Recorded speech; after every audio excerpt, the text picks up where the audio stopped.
mekanis, reflektoris, dan juga kemis, Pak. Yang efek mekanis itu yaitu menekan dan mendorong secara bergantian menyebabkan terjadinya pengosongan dan juga pengisian pembuluh darah vena. Yang kedua adalah efek reflektoris, menimbulkan pacuan terhadap saraf peredaran darah yang menimbulkan proses vasokonstriksi yang diikuti dengan vasodilatasi. Dan yang ketiga adalah efek kemis namanya. Masas atau menyebabkan terbebasnya suatu zat sejenis histamin yang memberi efek dilatasi terhadap pembuluh darah kapiler. Nah, untuk efek fisik dari masas ini yang pertama adalah pumping. Gerakannya membelai seperti stroking, Pak, effureuse. Dalam masas akan menghisap cairan. Nah, nanti kita akan berbicara tentang gerakan dasar pijat secara menyeluruh ya, Pak.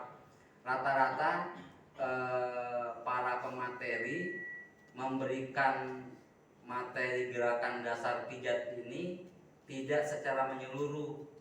Itu kekurangannya. Misalkan ada yang belajar pijat, misalkan pijat Jawa ataupun Javanese massage, gerakan dasar 5 ini dia hanya berkaitan dengan pijat Jawa saja, tidak menyeluruh. Seperti juga orang yang belajar pijat Balinese massage, yang diajarin gerakan dasarnya itu tidak ada di luar dari gerakan tersebut. Semuanya hanya mencakup di gerakan itu saja, tidak di luar. Misalkan nanti ada yang disebut dengan friction. Friction itu adalah gerakan pijat yang memutar. Di Balinese massage ataupun Javanese massage itu tidak ada yang menggunakan lutut. Dan pastinya pemateri nggak pernah ngasih tahu bahwa gerakan friction ini ada yang disebut dengan knee friction. Padahal secara global itu ada gerakannya, Pak. Kalau kita lihat di pijat Thailand ataupun Yumeho, itu menggunakan lutut diputar di bagian bokong. Itu namanya knee friction.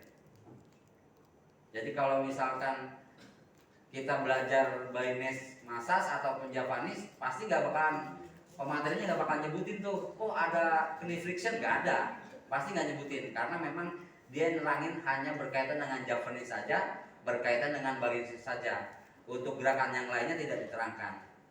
Nah, untuk yang efek fisik yang kedua, yaitu untuk meningkatkan permeabilitas jaringan. Nah, deep massage ini menyebabkan pori-pori di membran jaringan ini terbuka, memungkinkan cairan dan nutrisi untuk melewatinya.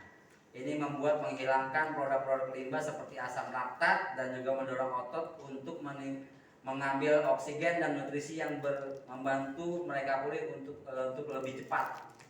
Yang ketiga, nah ini dia, peregangan, yaitu stretching.